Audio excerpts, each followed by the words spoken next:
Para iniciar la clase de difracción por de rayos X, Dani, Ceci y yo preparamos el tema, la introducción a los rayos X. Primero vamos a ver qué son, después Dani nos va a explicar cómo se producen. Primero, ¿qué son los rayos X? Los rayos X son una forma de radiación electromagnética, al igual que pues, las otras formas de radiación que conocemos como la luz visible y los rayos gamma, por ejemplo, o el radio y el microondas, las microondas. Pero la diferencia entre estas diferentes partes del espectro electromagnético es las características de sus ondas. En este caso, la frecuencia y la longitud de onda de los rayos X es diferente. En el caso de los rayos X, la longitud de onda es menor a la luz visible, por ejemplo, y la frecuencia es mucho mayor porque tienen más energía. La longitud de onda es bastante corta, típicamente del orden de nanómetros, de 10 a como 10 nanómetros o fracciones de nanómetro, y la frecuencia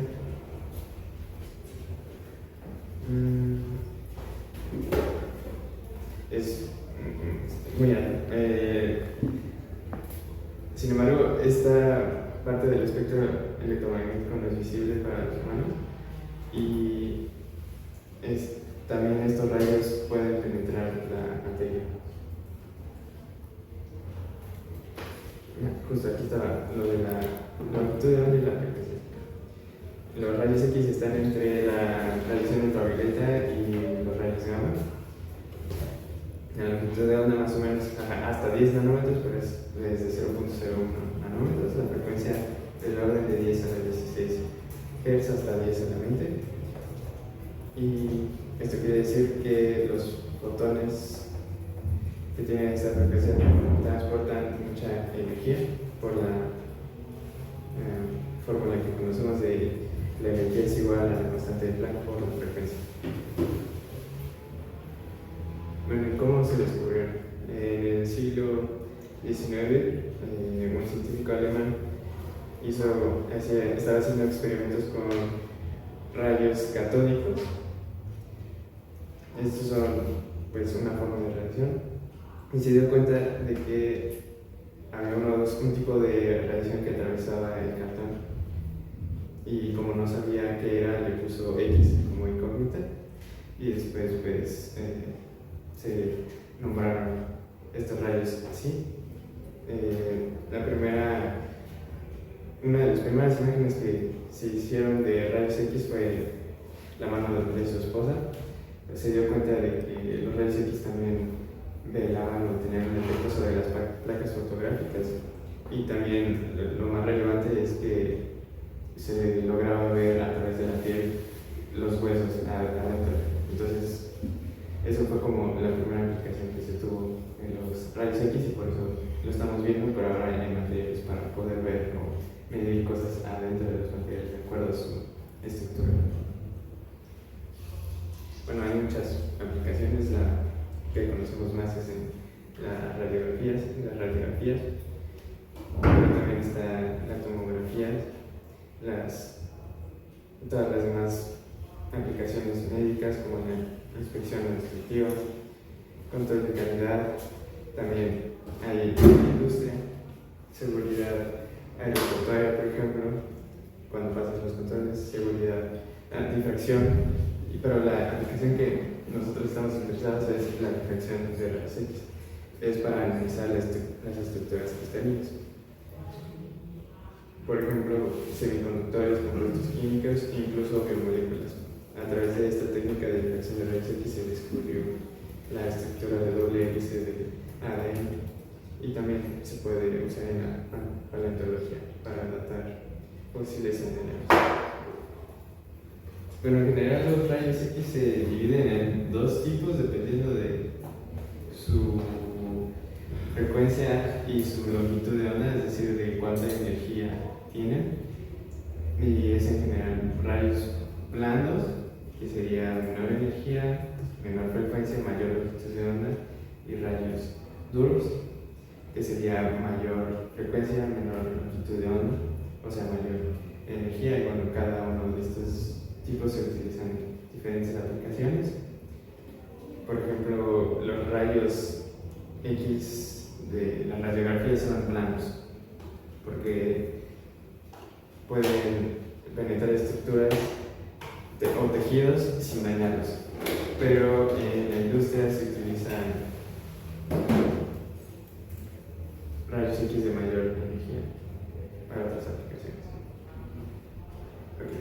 Entonces, hasta ahorita hemos visto nada más qué son los rayos X, donde se ubican en el espectro electromagnético, sus propiedades. Bueno, esto se me pasó, pero una de sus propiedades es que pueden ionizar los átomos de un material, es decir, la energía de los fotones de los rayos X tiene suficiente energía para desnuclearizar los electrones de los átomos de un material y así ionizar esos átomos.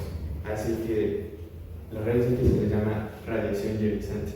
Hay otros tipos de radiación en el espectro electromagnético, como el visible, que no pueden hacer, o sea, no son ionizantes, y entonces esta radiación sí es ionizante. También, bueno, vimos sus aplicaciones y también pues, la diferencia entre los blandos y los duros. Y pues nada más antes de empezar el siguiente tema, nada más unas preguntas. Alguien, si quisiera, bueno, si podemos contestar, quien quiera. ¿Qué características tienen los rayos X de otras radiaciones electromagnéticas? La longitud de onda. Ajá, y la frecuencia.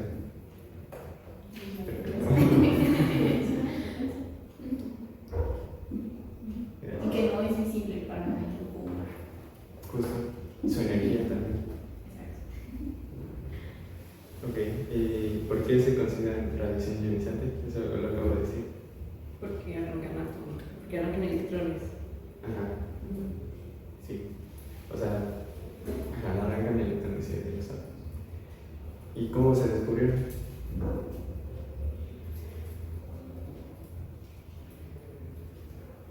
Un científico alemán, un físico alemán, hizo, eran películas para copiar y tomó la fe de la mamá de su esposa.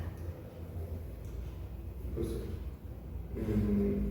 Pues fue más o menos por accidente el descubrimiento, pero después ya se estudiaron qué eran los rayos X. O sea, al principio no se sabía y por eso son rayos X. Se descubrió como por accidente, pero después ya se estudiaron más. Por ejemplo, pues, ¿qué aplicaciones tienen los rayos X? Aparte de la diferencia por rayos X, que vamos a ver después. La radiografía, ¿no? Radiografías, sí, es lo más común. Creo que habías comentado los medicamentos.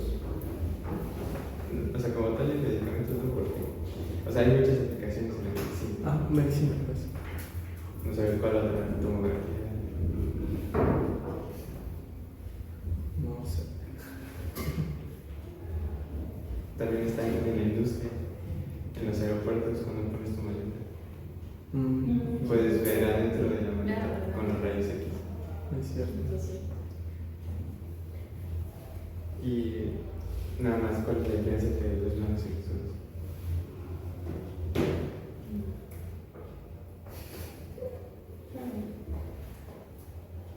O sea, nada más es una división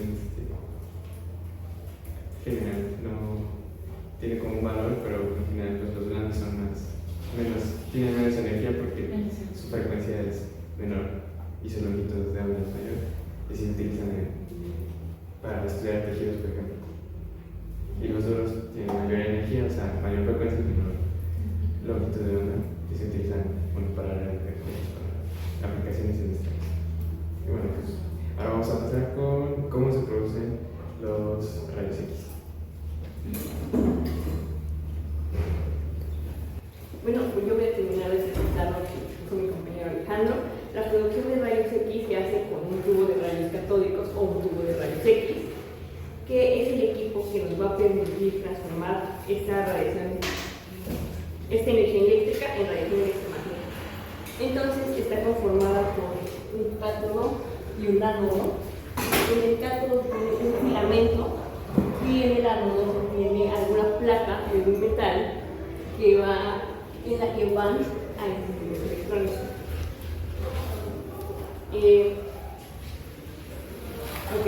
Otra cosa que me falta agregar es que esto es una cámara que está sellada al vacío. Entonces,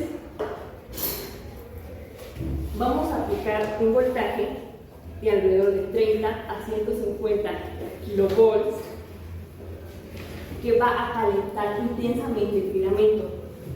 Una vez que esto ocurra, se van a empezar a desprender los electrones y acelerarse hasta que colisionen con la placa, en este caso del tungsteno. Una vez que esto suceda, se van a desprender electrones del tungsteno. Usualmente esta placa también puede ser también de cobre o de molibdeno. Y cuando chocan se frenan súbitamente, lo que convierte esta energía cinética en fotones. Y suelen salir por una cámara, por una ventana del tubo que está hecha de un material transparente como el vidrio. Bueno, esta radiación producida se puede clasificar en dos tipos: la radiación característica y la radiación detonada. La radiación característica se da en este momento en el que colisionan. Se desprende un electrón de un orbital que va a pasar a ionizar otros electrones. Entonces se va a generar una vacancia que va a ser llenada por algún otro electrón de un orbital superior. Entonces, esto libera un fotón de rayos X, cuya energía es igual a la diferencia de los niveles energéticos de ambas capas. Y se emite como resultado, se emite un fotón con energía bien definida.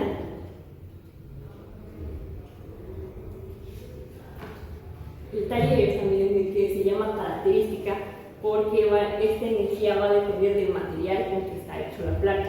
Entonces puede funcionar como una huella digital de acuerdo al material con el que se está trabajando.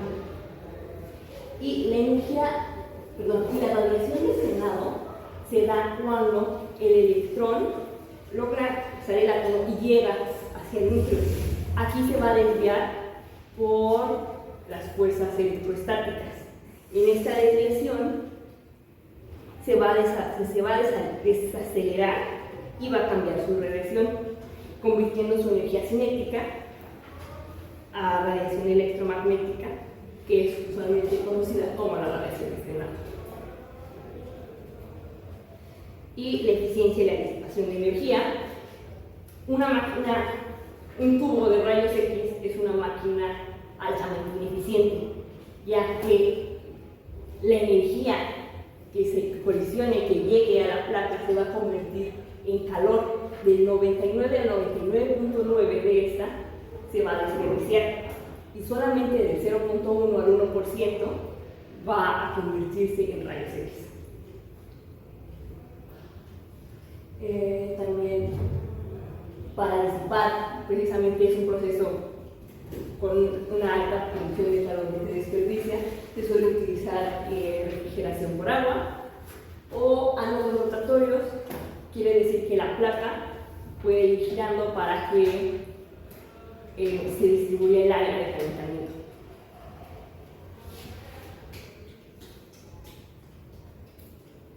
Y el control de calidad y cantidad de los rayos X. Un tubo de rayos X no solo genera radiación, sino que permite modularla según las necesidades clínicas o técnicas. Esto se logra usando parámetros eléctricos y utilizando dispositivos físicos que optimizan la calidad de imagen y minimizan las dosis necesarias. Entonces, los parámetros eléctricos de control que tenemos son el voltaje aplicado, que a cuanto sea mayor sea el voltaje, los rayos X van a ser más penetrantes, van a tener una mayor energía,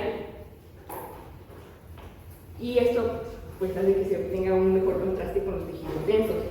Es el principal regulador de la calidad del láser. Bueno, también vamos a tener la corriente que va a atravesar el filamento. Esta va a regular la intensidad de este haz de electrones.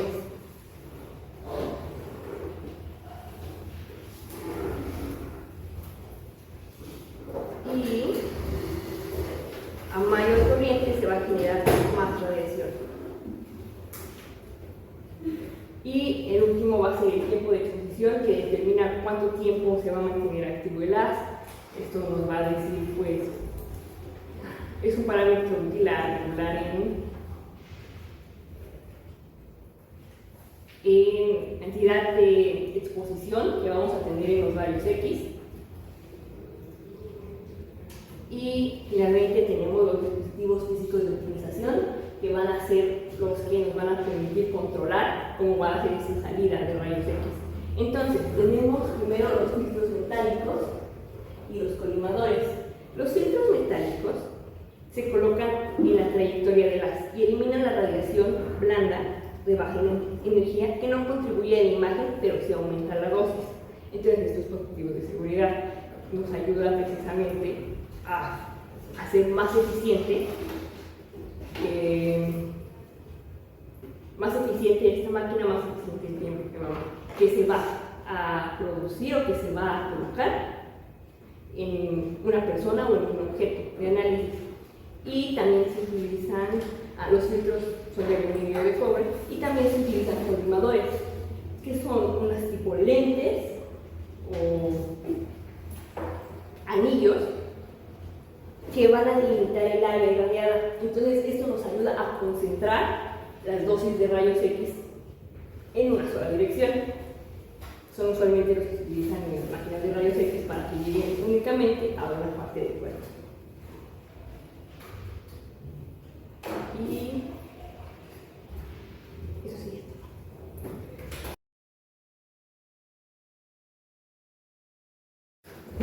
Ok, el equipo de óptica va a presentar los rayos X y la interacción que tienen estos con la materia. Bueno, interacciones. Nos referimos a que la interacción de los rayos X con la materia depende de su energía, es decir, su longitud de onda, y de la naturaleza del material, como su densidad, el número atómico y espesor. Los rayos X, al penetrar un sólido, pueden sufrir como absorción, dispersión y transmisión. Obviamente, entre estos vienen otras interacciones, como el efecto fotoeléctrico. ¿Qué es esto? Pues es un fotón de rayos X y choca con un electrón ligado a un átomo, y el fotón transfiere toda su energía, que el electrón sale disparado. Básicamente, el fotón desaparece. Esto predomina en energías bajas y en materiales con alto número atómico. Este concepto se puede considerar como absorción total del fotón, ¿ok?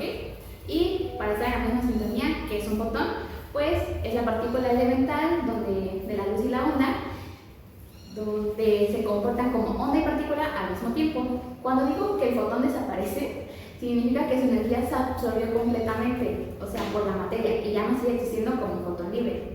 Otro efecto es otra interacción que es la dispersión Compton. Pues en esta, el fotón de rayos X choca con un electrón débilmente ligado o libre. Parte de la energía se transfiere al electrón que sale expulsado, y el fotón continúa con una menor energía y diferente dirección. En este predominan energías medias y con materiales de bajo número atómico. El concepto se conoce como dispersión inelástica, o sea, que cambia de energía y de dirección. Otra interacción es el producto de pares, electrón y positrón. Bueno, ¿qué es un electrón? Sabemos que gira alrededor del núcleo del átomo y forma las capas electrónicas. Y es uno de los componentes fundamentales de la materia. Pero, ¿qué es un positrón? Bueno, es lo contrario del electrón. Tiene la misma masa que el electrón, pero con carga positiva. Si un electrón y un positrón se encuentran, pueden aniquilarse, desaparecen como partículas y producen dos fotones gamma. Altas energías. Estas energías son comúnmente de arriba de 1.022 megaelectronvolts y el fotón ya se convierte en un par electrón-positrón cerca del núcleo. El exceso de energía se reparte entre esas partículas y predominan en energías muy altas y con materiales con alto número atómico. Este concepto se conoce como conversión de fotón en materia. Y bueno, ahora vamos con difracción, transmisión y absorción. ¿Alguien de ustedes sabe qué es? ¿Qué entiendes por transmisión? Yo entiendo por transmisión, llevar de un punto a otro, pues en este caso como estamos hablando de energía, pues energía, ¿no? Como del punto A al punto B, transportar esa energía. Muy bien, sí. Val, ¿tú qué entiendes por absorción? Por absorción. Pues que puede ser capaz de atravesar el cuerpo, digamos, y no sé. Ok, ahorita te voy a aclarar eso. Ale, ejemplo de absorción, ¿cómo qué se te ocurre? Absorción de los rayos X específicamente, o la luz. En general, un concepto de absorción. Sí. O sea, puede entrar en la absorción cuando a una persona le cae un rayo de la atmósfera. Absorbe toda la energía. Ajá, ¿podría entrar ahí? Sí. Pues, absorber la energía. Ok, bueno, pues la interacción de estos, el resultado depende de la composición y del orden atómico del material. La absorción de rayos X es uno de los procesos principales de la interacción con la materia y ocurre principalmente a través del efecto fotoeléctrico, aunque también hay otros mecanismos de atenuación. La transmisión de rayos X es el lado opuesto de la absorción, o sea, cuando hay un haz de rayos X y atraviesa un material, pero una parte se absorbe o dispersa, pero otra parte logra pasar al otro lado. Entre más transparente sea el material, pasa más transmisión, es más transmisivo. Y ese es el otro lado de la transmisión. La difracción de rayos X pues es uno de los fenómenos más importantes porque nos permite literalmente ver cómo están ordenados los átomos de un cristal y más adelante lo voy a explicar. La absorción. Ok, pues ya vimos que un fotón de rayos X al atravesar el material cede su energía a los electrones de los átomos y pues esa energía se convierte en energía cinética del electrón, o sea que lo expulsa del átomo. Luego está también la radiación secundaria. ¿A qué me refiero con esto? Es la fluorescencia de rayos X o también está la radiación de Auger. El fotón desaparece como tal porque toda su energía se transfirió y el mecanismo principal de esto es el efecto fotoeléctrico. Bueno, ¿a qué me refiero? Ocurre cuando el fotón de rayos X choca con un electrón fuertemente ligado, principalmente en la capa K o L del átomo, y el electrón se expulsa con energía cinética. Ya sabemos esa formulita de E igual a la de HB por EB. El primer término es la energía del fotón incidente y el segundo término es la energía del enlace del electrón. ¿Sí? Ok. El fotón desaparece y se forma un hueco o un hoyo en la capa. O sea que el átomo está excitado. Un recomodo electrónico y reacción secundaria que se forma de este proceso es como el átomo queda con un hueco, otro electrón de una capa superior debe de caer para llenarlo.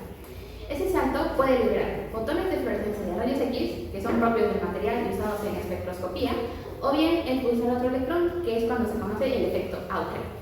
Este proceso se explica como los materiales mediante su huella de rayos X. ¿Ok?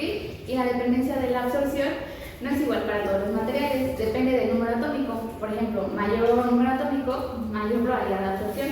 Y la densidad del material, en materiales menos densos no absorben tanto, en materiales más densos absorben más.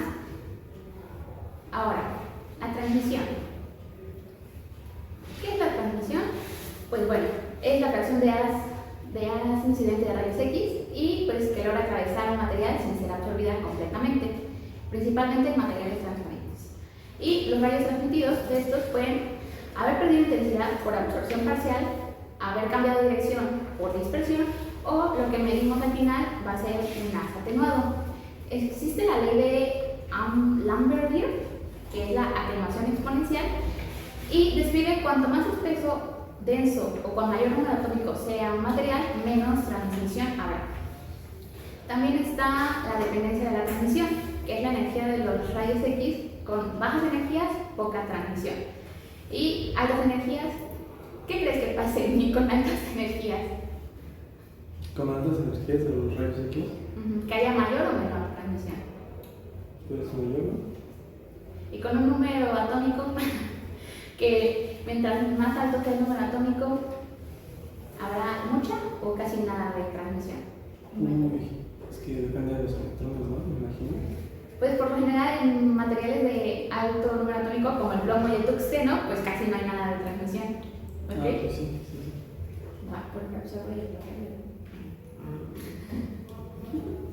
Está también el concepto de difracción. Eso es lo que más nos interesa y lo que más adelante mis compañeros van a desglosar un poco más.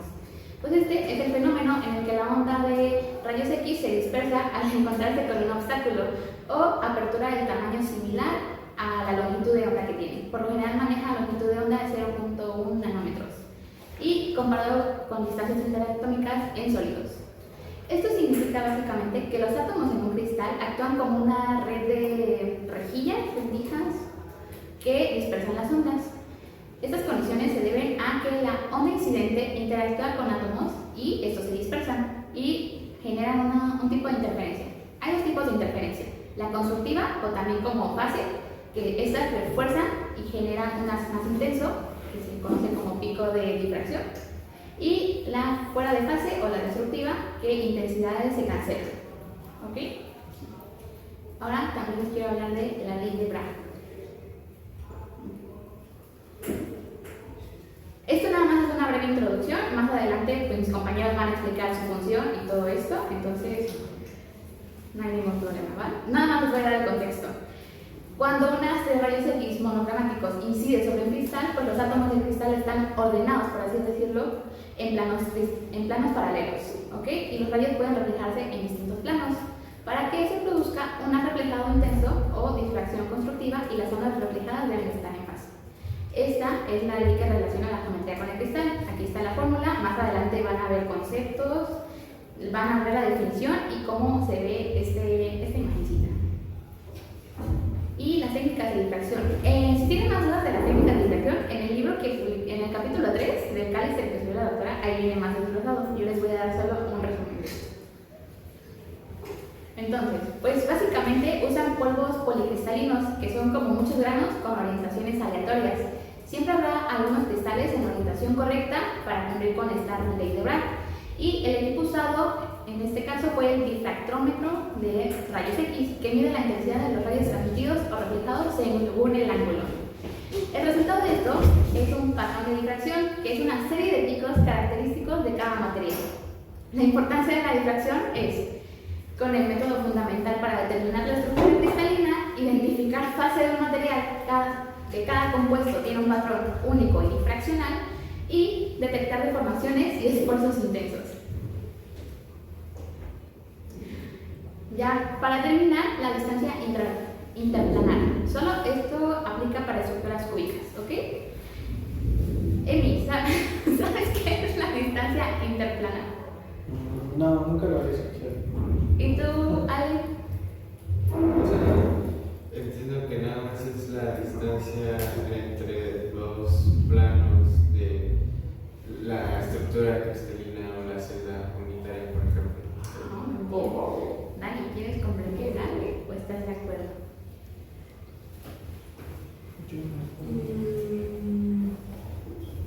Pues estoy de acuerdo. Muy bien. Bueno, pues sí, es la distancia perpendicular entre dos planos cristalinos paralelos con los mismos índices de Miller, o sea, el H, K y L. ¿Ok? Y pues esta distancia es la que se encuentra entre la ley de Bragg. Las reglas estos tienen unas reglas de reflexión o reflection rules y son necesarias porque indican en qué ángulo debería de haber difracción, pero no todos los planos producen esos picos. Esto se debe que dentro de la celda unitaria hay interferencias adicionales y según cómo estén ubicados los átomos, existen ciertas reglas. De estas reglas está la de cúbica simple, que es todos se difractan. En la body center cube, solo si H más K más L es par, y centrada en las caras es solo si H, K y L todos son pares o todos son impares. Y pues estas se llaman condiciones de extinción, básicamente, que eliminan ciertos reflejos que matemáticamente cumpliría la ley de Bragg, pero que en la práctica no aparecen en el patrón. y dependen de la distribución de átomos dentro de la celda materia. Y ya, eso sería todo de mi parte. Y ya, en el siguiente.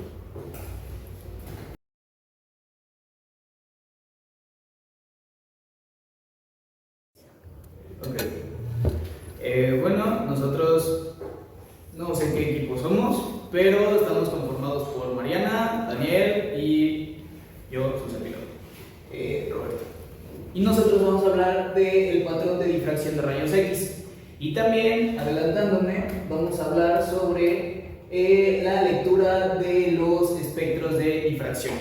Pero esto, a grosso modo, es básicamente cómo funciona lo que mi compañera Fernanda había explicado sobre los planos paralelos, cómo se difractan los rayos que inciden en un plano, y toda esta explicación pues la quiero resumir, más bien la quiero centrar en cómo funciona un difractómetro, porque las ecuaciones luego básicamente, ¿cómo funciona un difractómetro?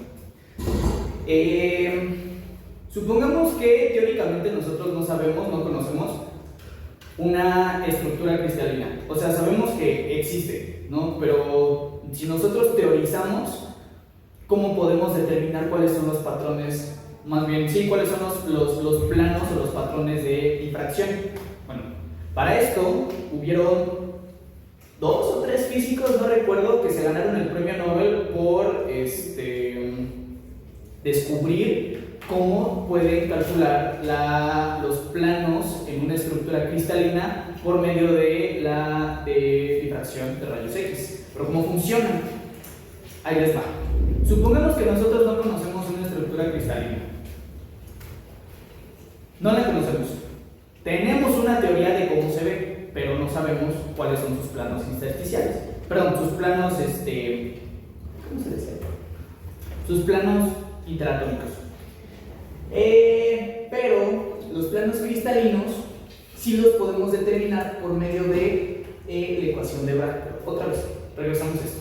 Nosotros somos un un difractómetro, perdón. Incidimos haces de rayos X. Dichos haces, dependiendo del ángulo y de la intensidad, van a difractarse. Así como la luz cuando entra a una nube y se dispersa, lo mismo o de una forma análoga ocurre con los rayos X. Cuando nosotros incidimos como un haz, dicho haz, dependiendo de la inclinación, va a haber una reacción que es básicamente esta, que aquí ocurre algo bien curioso. Cuando las ondas se encuentran en fase, por el efecto de superposición, las ondas, la amplitud de la onda se puede sumar y al momento de difractarse puede aumentar o disminuir la intensidad de rayos X dependiendo del ángulo de inclinación. Pero esto, ¿cómo lo podemos visualizar mejor? Bueno, hay una ecuación que un señor llamado Bragg dedujo, que es n, que es un número natural, un número entero, multiplicado por la longitud de onda, es igual a 2 veces la distancia interplanar, que es esta, multiplicado por el seno de teta. Y como vemos, el seno de phi, ¿sí es phi? Ese es teta. El seno de teta.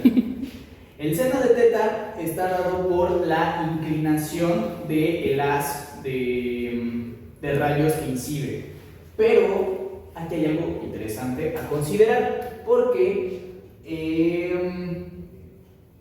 me voy un poquito más adelante. ¿Por qué? Porque nosotros, bueno, como ¿cómo se llamaba Difractómetro. El difractómetro, como difractómetro, nosotros lo que vamos a considerar es en uno de sus ejes 2 teta y en el otro la intensidad de los rayos X. Entonces, cuando el dispositivo te mide la intensidad y solamente te lo mide respecto a 2 veces el ángulo teta, a distintas intensidades de rayos y a distintos ángulos vas a obtener estos patrones de difracción que están dados por los índices de Miller. Entonces estos picos representan los planos y las coordenadas de los planos representan los índices de Miller. Entonces, sí, la cosa... Ok, esto, el determinar el 2 teta y la intensidad de los rayos X, y sacando el difractograma, podemos definir cuál es la distancia interplanar y los parámetros de red de la estructura cristalina en sí. Entonces, ¿esto de qué nos sirve? Nosotros solamente tenemos 2 valores. Como difractómetro solamente conocemos el ángulo de incidencia y la intensidad con la que incide y se difractan los rayos X. Entonces, con base en esos 2 datos, nosotros podemos calcular cuál es la distancia interplanar y cuál es el parámetro de red con la ecuación de Bragg. Y por ejemplo, para este caso sería el cálculo de la distancia interplanar en una estructura cúbica. En una estructura hexagonal, que para nuestros fines no nos interesa tanto ahorita, y de la estructura cristalina tetragonal.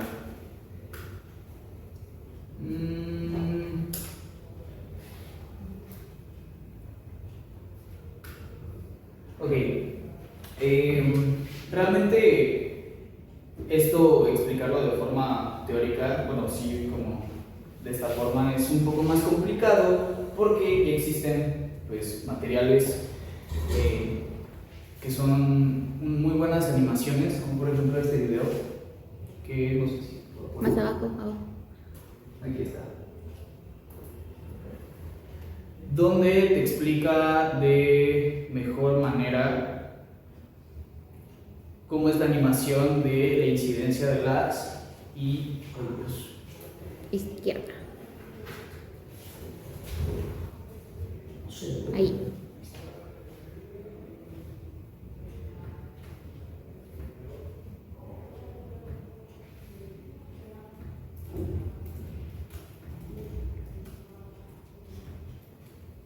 Ok. ¿Y por qué nos importa tanto el ángulo? El ángulo importa porque si ustedes ven en el difractograma, los ángulos solamente se consideran más o menos como de 20 grados hasta los 120 grados. ¿Pero por qué? Si se supone que phi puede alcanzar de 0 a 90 grados, ¿no? O sea, ¿por qué no se considera desde el 0?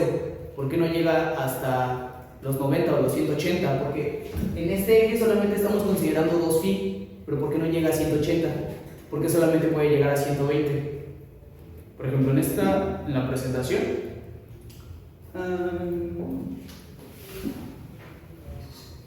en esta imagen,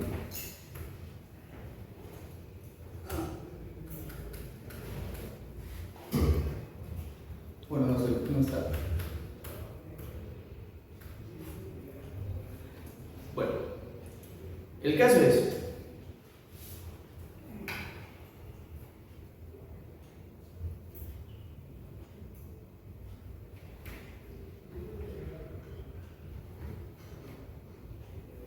¿por qué solamente alcanzamos estos valores? Bueno, dependiendo del ángulo de incidencia, nuevamente retomando el concepto de la superposición de las ondas, va a haber una suma de las amplitudes, pero esa va a estar dada en cuestión, o sea, hablando ya de intensidad, va a estar directamente relacionada con el ángulo y ahorita les enseño la animación porque está bien bonita.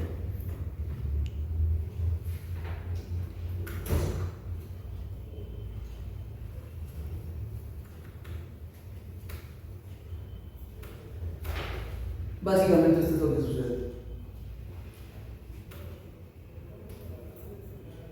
Si se dan cuenta, entre más inclinado o entre más pequeño es el ángulo phi, la suma de las ondas es cada vez menor, porque al momento de incidir y difractarse, ¿qué es lo que ocurre cuando dos ondas se encuentran con la misma, más bien con una frecuencia inversa? Se cancela, justo. Eso es lo que ocurre. Entonces, por eso, al momento es el efecto que ocurre. Cuando el ángulo es menor, ocurre esta cancelación de las ondas. Pero no ocurre para todos los ángulos. Y bueno. En algunos casos, esto no aplica para todas las estructuras cristalinas. De hecho, hay casos especiales en donde, pese a que nosotros podemos conocer los índices de Miller, hay casos muy específicos en donde esto no aplica. Por lo general, esto aplica para las estructuras cristalinas, las estructuras cúbicas cristalinas, pero realmente esto es como un poquito más complejo de entender, porque de ahí ya dependen algunos patrones que tienen que como ponerle más atención. Pero bueno, no me voy a meter mucho en eso, porque francamente no me lo sé bien. Pero ya por último,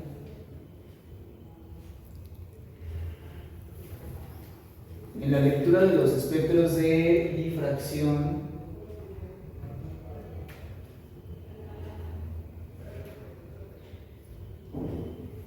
es con F5, ¿no? Debe de. Si no, arriba, a la derecha. F5. ¿Sí? A la derecha, ahí, arriba. Arriba, al lado. Presentación, ahí. La lectura de los espectros de difracción.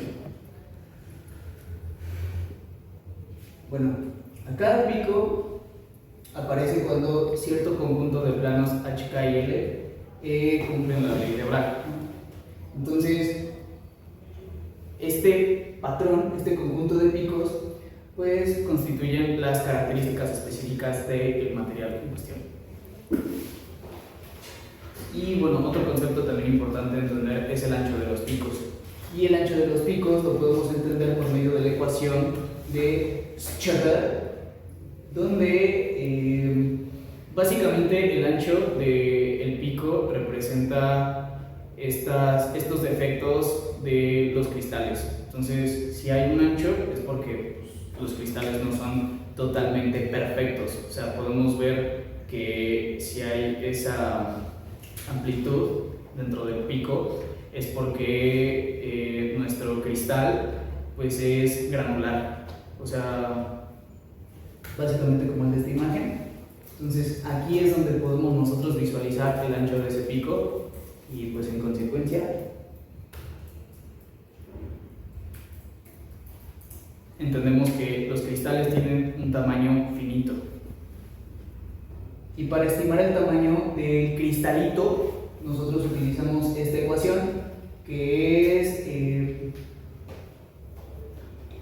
está dada por un factor de forma K por la longitud de onda por un por un factor beta, que es la anchura a media altura del pico en radianes, que este es un valor que se corrige directamente por los instrumentos, por el coseno del ángulo de Bragg.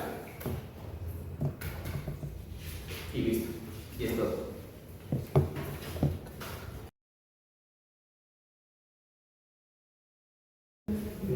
Hola, pues buenos días. Nosotros somos del equipo de difracción y somos mi compañero Yael, Luis Enrique y su servidor Emilio.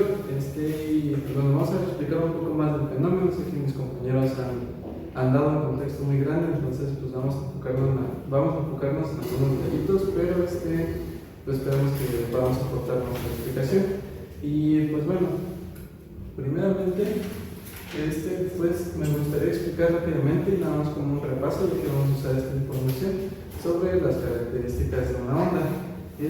Bueno, pues una onda la podemos resumir muy sencillamente como una perturbación que se propaga transportando energía, pero sin desplazar materia de forma permanente. Esto nada más para las electromagnéticas, y aunque hay muchos tipos de estas, nos enfocaremos más en las es que se va Muévelo.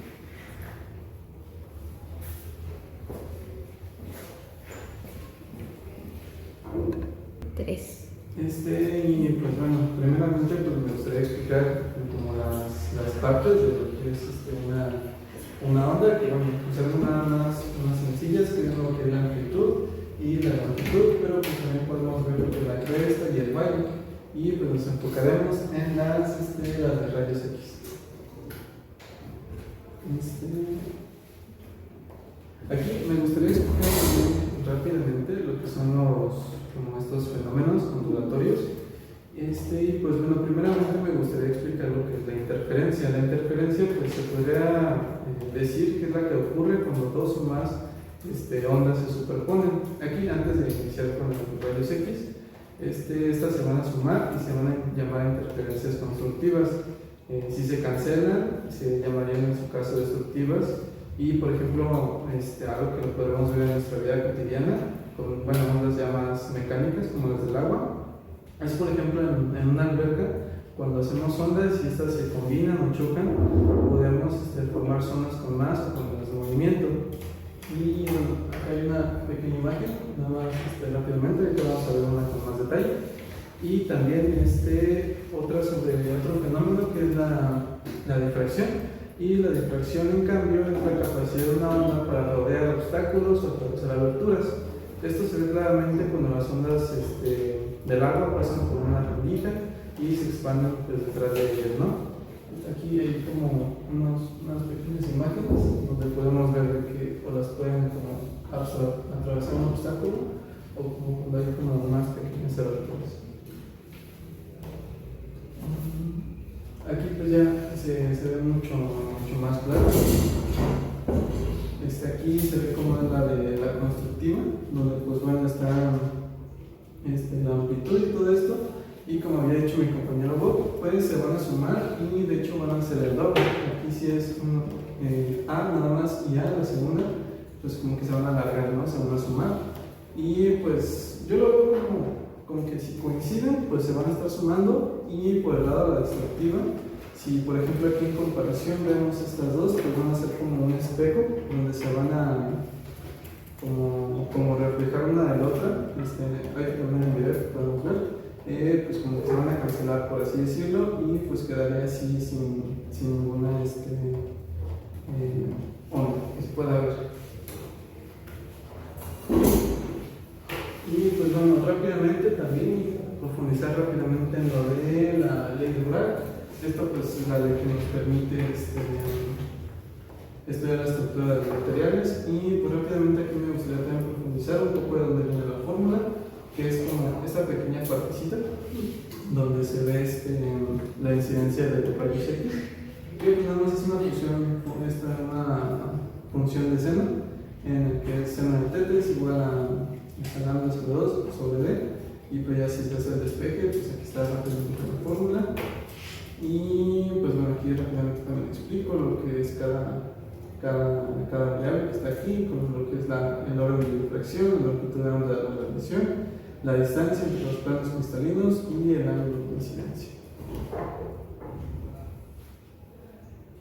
Y vamos a comentar rápidamente algunas aplicaciones en ingeniería de materiales.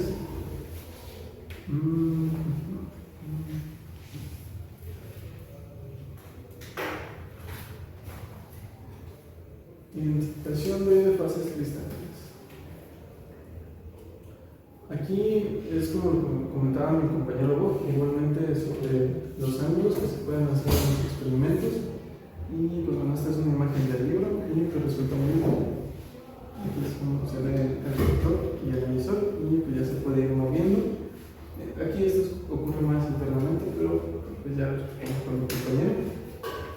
Primeramente vamos a explicar qué es una fase cristalina y cómo identificarlas. Pues una fase pues lo podemos explicar como hasta un concepto termodinámico en el cual una región del material con composición y propiedades puede ser uniformes. En sólidos hablamos de fases cristalinas. Por ejemplo, aquí un material o un compuesto que podemos hablar es del dióxido de titanio, el cual está en tanto su forma tetragonal distinta y ortorrómbica, y es como si todo lo puedo comparar como si, por ejemplo, en edificaciones podríamos ver diferentes tipos de edificios, como una casa, un hospital, un museo. Y pues cómo lo podemos diferenciar o identificar, que es la estructura cristalina describe el orden geométrico de los átomos, sea FCC, LCC o HCP, mientras que la fase es una combinación de esa estructura con la composición y las condiciones de estabilidad. Y un mismo material químico puede tener varias fases, cada una de ellas con su propia estructura cristalina. Aquí lo podemos identificar como si hiciéramos pasar luz a través de una rendija y viéramos un poco lo de interferencia. Pero aquí en lugar de rendija tenemos planos atómicos de cristal, y también hay una pequeña imagen donde podemos hacer la comparación de los patrones y todo esto.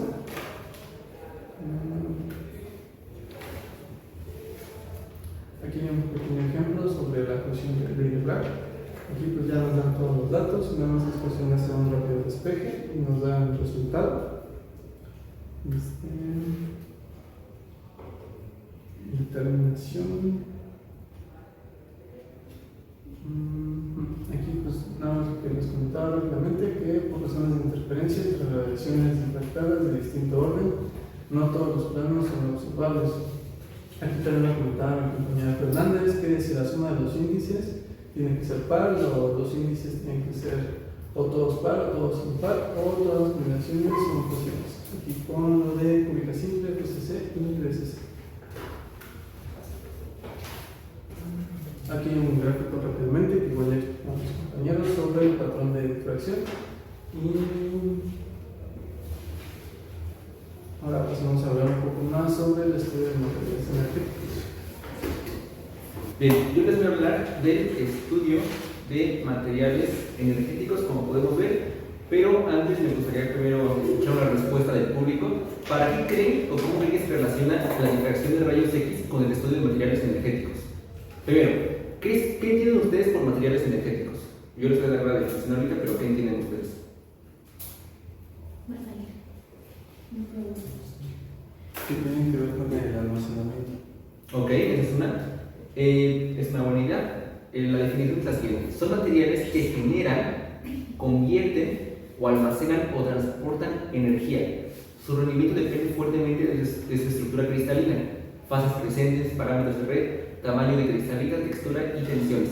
Y justo es como este tipo de características son las que vamos a estudiar con la difracción de rayos X. Pues vamos a poder como a través de los picos que mencionabas hace un momento mi compañero Bob, a través de los picos vamos a poder entender las características y vamos a ver si hay más o menos de estas propiedades que les acabo de mencionar. Bien, en el estudio de materiales energéticos voy a mencionar tres familias. La primera es los semiconductores fotovoltaicos. Estos prácticamente son sólidos semiconductores con una banda prohibida. Recordemos que la banda prohibida es justo esta línea intermediaria entre la banda de conducción y la banda de valencia. Entonces tiene una banda prohibida adecuada que al absorber la luz generan pares electrón hueco y produce una corriente unión tipo PN, por ejemplo. Y bueno, la segunda familia sería cerámicos para celdas de combustibles. Estos son prácticamente óxidos cristalinos que van a permitir convertir la energía química a eléctrica con el movimiento de los electrolitos. Óxidos cristalinos se producen iones, principalmente oxígeno, y electrones a la temperatura actuando como electrolito y electrodos. Y bueno, la tercera familia son los catalizadores en energías limpias. Esos van a funcionar como aceleradores de reacciones claves en la conversión y el almacenamiento energético. Muy bien, vamos a pasar a la siguiente presentación. Okay. Bien.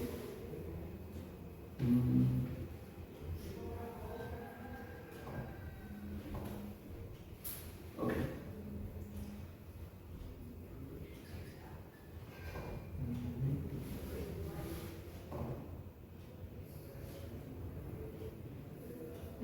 Ok, vamos a empezar con la primera familia, que son los semiconductores fotovoltaicos. Antes de entrar a cada definición, vamos a mencionar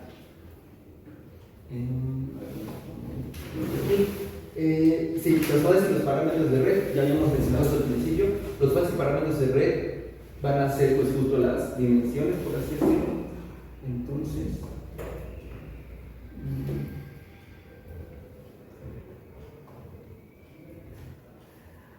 oye, pero no lo puedo repetir.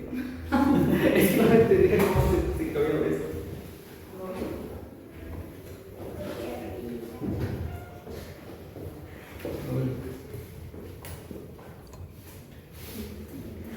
Ya, bueno, como había mencionado mi compañero, yo les voy a explicar el estudio de los materiales energéticos.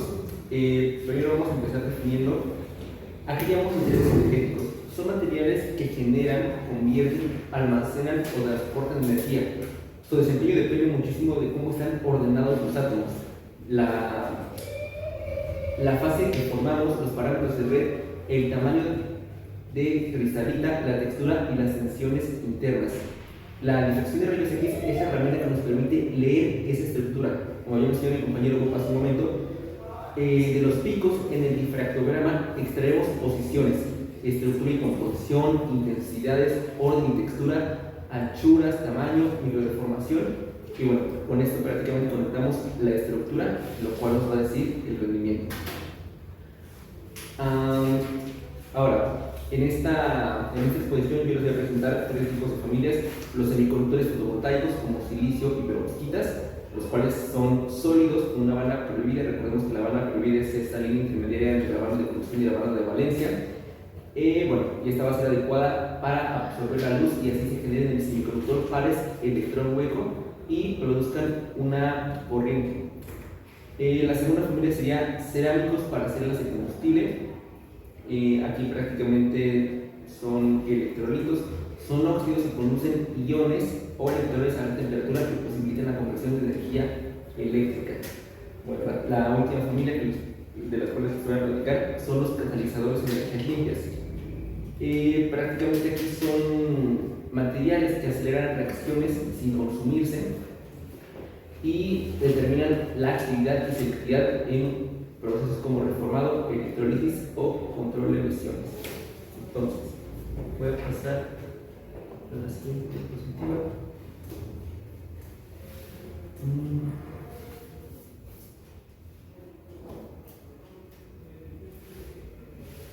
A ver.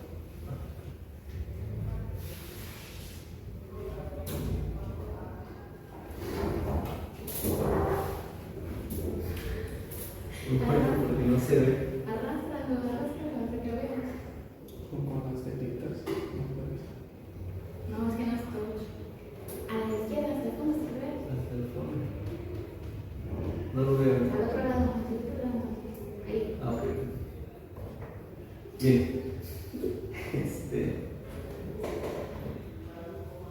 Ok. Ya se va. Vamos a hablar de la primera familia, semiconductores fotovoltaicos. Aquí vamos a aclarar una idea importante de este material, los cuales son las fases y los parámetros de red. La fase, como ya habíamos mencionado anteriormente, es el tipo de orden atómico, por ejemplo cúbico o tetragonal. Los parámetros de red son las medidas de esa rejilla del tamaño de la celda. Si cambian, se notan como leves desplazamientos de los picos en el difractograma, que fue lo que habíamos mencionado hace un momento en el video. Ahora, ¿por qué razón dice PDF y esta ICD? Pues prácticamente esta es una base de datos en la cual nosotros vamos a poder, a través de el difractograma que estamos viendo, poder comparar esos datos con esas tablitas y así poder determinar la estructura y las propiedades que les había mencionado hace un principio. Ahora, vamos a pasar a lo siguiente, que es el tamaño de la cristalita. Prácticamente la idea central es que cristalitas muy pequeñas dan picos más anchos, y este método, el que está aquí, este método usa ese ensanchamiento para estimar el tamaño de los dominios cristalinos coherentes. Muy bien. Ahora, ¿cómo se utilizan la difracción de rayos X en los fotovoltaicos? Es una muy buena pregunta. Yo tengo una muy buena respuesta. Dice,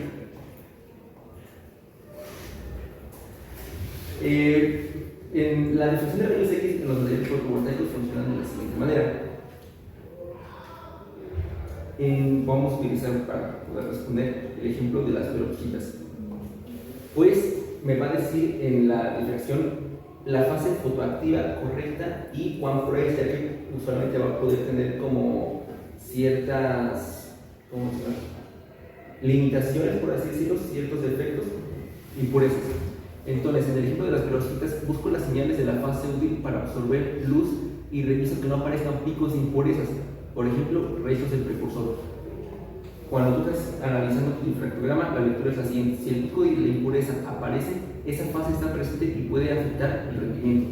Es decir, tú ya tienes un límite al cual puede llegar tu pico, si estás analizando, por ejemplo, las perovskitas, y si sobrepasa ese límite, muy probablemente sean impurezas. Entonces, también me va a decir cómo está mi celda, la composición y la tensión residual. Aquí entra la ley de Vega, es un concepto que se utiliza en muchísimas soluciones sólidas de los parámetros de red, ya que cambian aproximadamente de forma lineal con la composición. Ahora, ¿para qué sirve? Para estimar a partir de pequeños corrimientos de los picos si el material se enriqueció en cierto elemento, por ejemplo, más bromo en perovskita, o si hay tensión residual. Ahora vamos a pasar con lo último de cómo es que funciona todo esto, y es la textura. Hay textura, orientación preferente. Cuando en vez de granos orientados al azar, muchos granos quieren alinearse en una dirección cristalográfica concreta. Aquí la orientación nos va a decir qué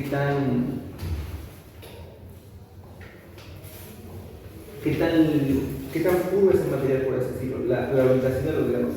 Ahora, finalmente, el tamaño de la cristalita. Aquí ya lo habíamos mencionado, picos más anchos son cristalitas más pequeñas, y si el ensanchamiento no se explica solo por tamaño, consideramos el punto de formación.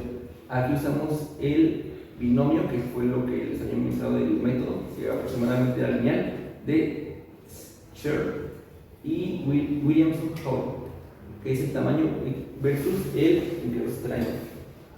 Ahora voy a pasar a la siguiente. Y vamos a hablar de estos semiconductores, del silicio, del cúbico zinc blenda y del perovskitas con aluminio.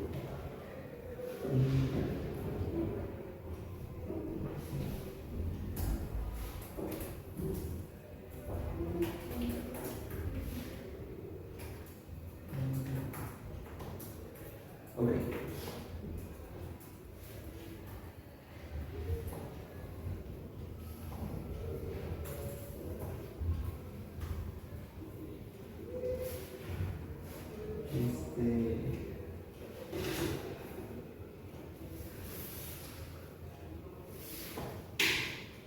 Muy bien.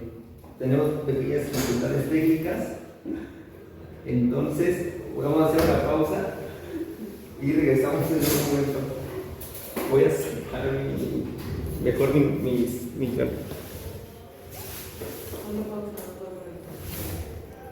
Bien, vamos a hablar del silicio como material estándar fotovoltaico y estándar de calibración. Aquí prácticamente el silicio es doblemente útil, es un material fotovoltaico y además un estándar muy aceptable. Es un estándar, por así decirlo, el silicio, ya que es una muestra de patrón con picos muy bien conocidos que utilizamos para calibrar el difractómetro, comprobar que los picos caen donde deben y que el ancho instrumental está bajo control. Ahora, ¿por qué recalco esto? Porque si mi instrumento está calibrado con silicio, entonces cuando analizo perovskitas, por ejemplo, puedo confiar en que los pequeños corrimientos de picos sí reflejan cambios reales en la celda o la tensión y no un error de equipo. Es decir, es prácticamente como un calibrador que te va a orientar en tu difractómetro. Ahora, vamos a pasar al siguiente, que es la estructura cúbica tipo zinc blenda en fotovoltaicos. Cuando menciono la estructura cúbica, me refiero a un tipo de tecnologías de película delgada. Aquí lo primero es confirmar la fase cúbica correcta. Luego son dos lecturas. Bien, aquí en este tipo de estructura tenemos un valor típico de 111 y que está relativamente más intenso en un polvo azaroso que indica una orientación preferente hacia una dirección, en este caso está algo muy común en las películas. Ahora tenemos las fases secundarias.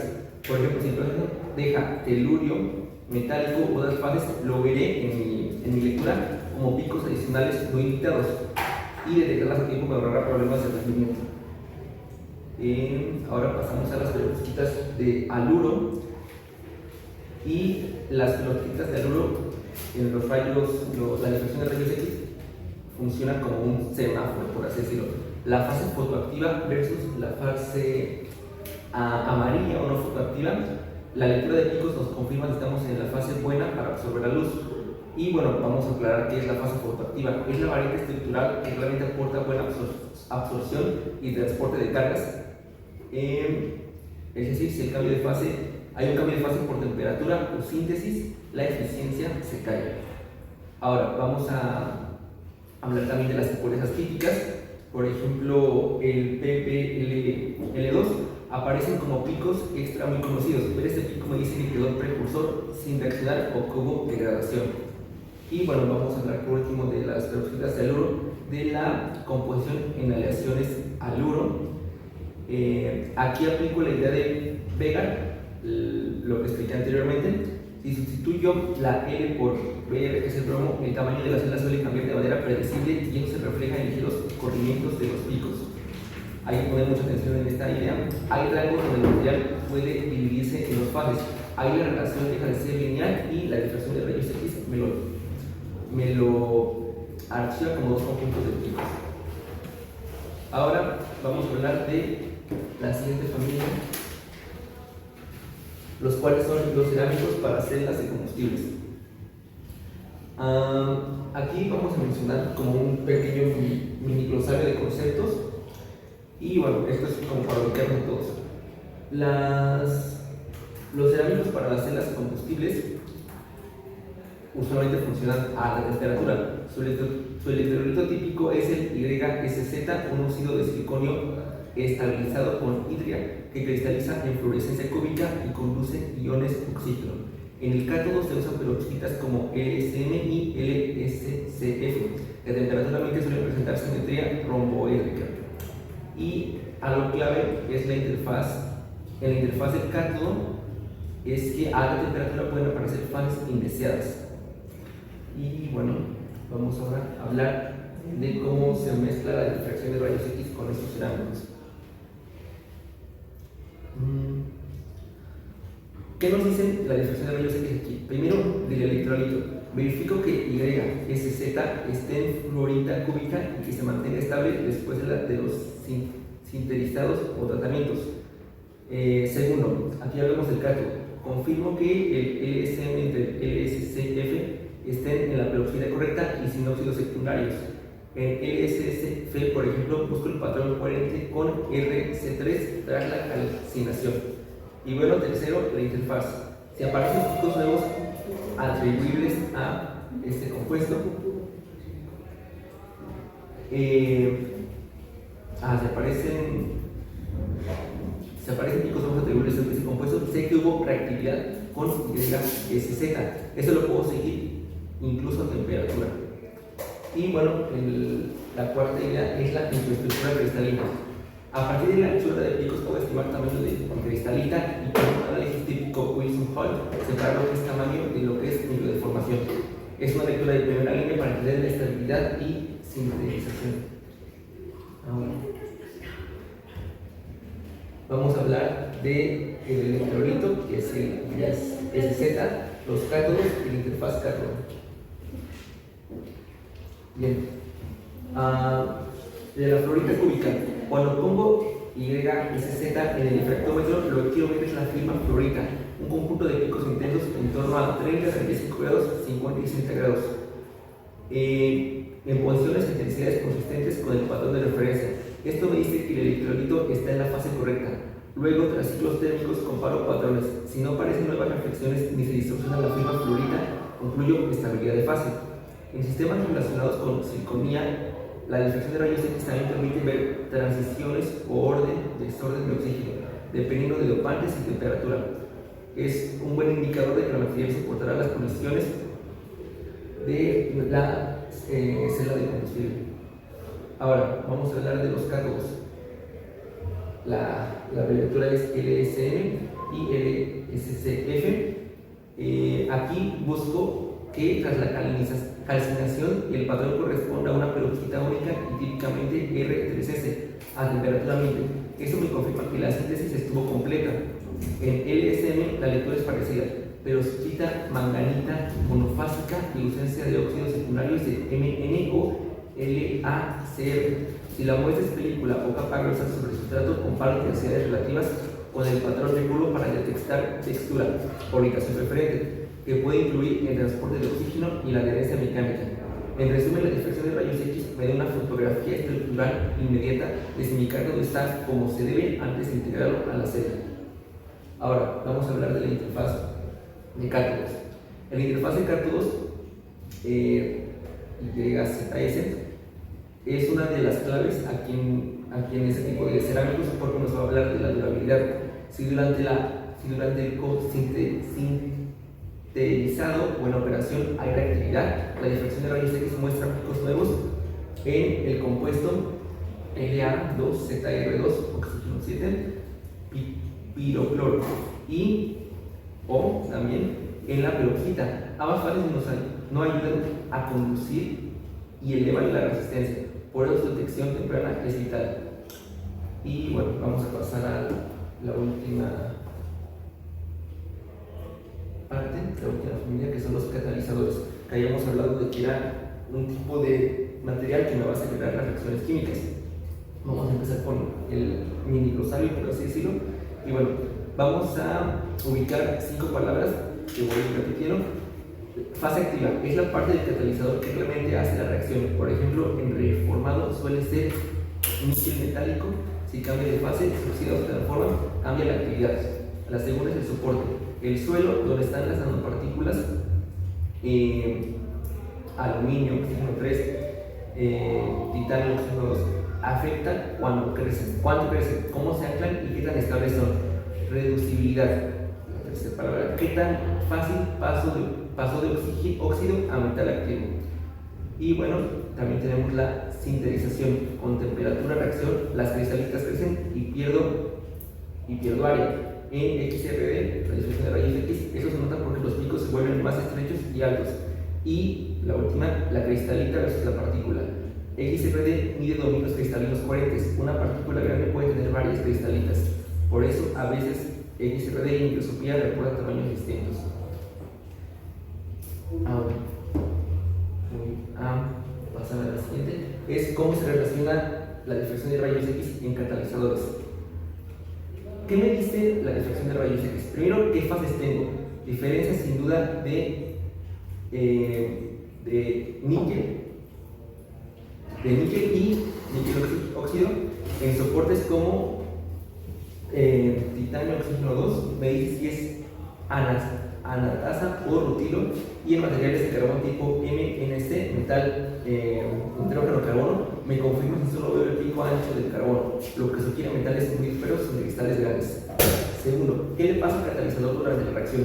Puedo medir mientras caliento o hago reaccionar si sigo la reducción de níquel oxígeno a níquel y detecto sintetización si los picos se afilan con el tiempo. Esto conecta estructura con discreción. Tercero, el ancho entre la forma de picos. Saco un estimado del tamaño de cristalita y si el pico está ancho por dos razones, tamaño pequeño y microdeformación, uso la lectura Williamson-Hall para separarlas a grandes rasgos. Es como una lectura rápida en la detección de rayos en catalizadores. Y bueno, el cuarto es cuando el soporte es titanio oxígeno 2, la proporción a la tasa entre el rutilo, puedo estimar con una reacción empírica muy usada, Spur-Masers, que toma las intensidades de picos de cada fase para dar un porcentaje. Bien, voy a pasar con la última presentación. Vamos a hablar del caso A de los catalizadores, el caso B y el caso C. Y vamos a pasar por el caso A. Si veo picos de níquel, oxígeno, alrededor de 37.2 grados y 43.7, la muestra es dilucidada. Si tras la reducción aparecen los de níquel metálico cerca de 44.5, 51.8, 76.4, sé que formé la fase activa.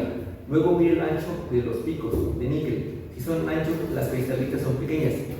Bueno para área, si con el tiempo se estrechan y llegan a la altura, sospecho sintetización. Justo en estudios operando se ve cómo bajo reacción y temperatura estas señales evolucionan y eso explica por qué el catalizador puede perder actividad. En resumen, XRD confirma la reducción, estima tamaño y monitorizo la estabilidad de níquel durante el proceso. Ahora, el caso B, anatasa versus rutilo. En soportes de T y oxígeno 2 picos son misfaros. Anatasa 101 a una temperatura de 25.3 grados y rutilo 110 a una temperatura de 27.4 grados. La fracción entre ambas importa, porque puede cambiar como el catalizador dispersa el metal, cómo interactúa con intermediarios y en fototermocatálisis. Para cuantificar de forma práctica se usa la relación Spur-Mears, muy conocida en XRD. A partir de las intensidades de los picos, estimas el porcentaje de anatasa entre rutilo. No hace falta que memoricemos una fórmula, lo importante es que la difracción de rayos X te da una cuantización razonable de esa mezcla de fases. Por último, el caso C. Con metal, hidrógeno, carbono pasa algo distinto. Muchas veces no hay nanopartículas metálicas. Los metales están dispersos atómicamente en la red de carbono. Ahora, ¿qué veo en la difracción de rayos X? Casi siempre un pico ancho de 26 grados del carbón grafítico en un plano 002 y a veces una señal hacia 43 grados, 100 entre 101. Aquí no aparecen nada de picos y esto me dice si están realmente atomizados. Entonces, ¿cómo confirmo que son átomos aislados? La difracción de rayos X me sugiere la ausencia de cristales grandes y lo corroboro con técnicas complementarias, por ejemplo, microscopía y, como muestran trabajos recientes, fierro, nitrógeno, carbono con alta actividad. La idea es, si no hay picos metálicos y solo veo el de carbono, probablemente tengo metal muy disperso. Y ya, y hemos terminado con la parte de materiales energéticos.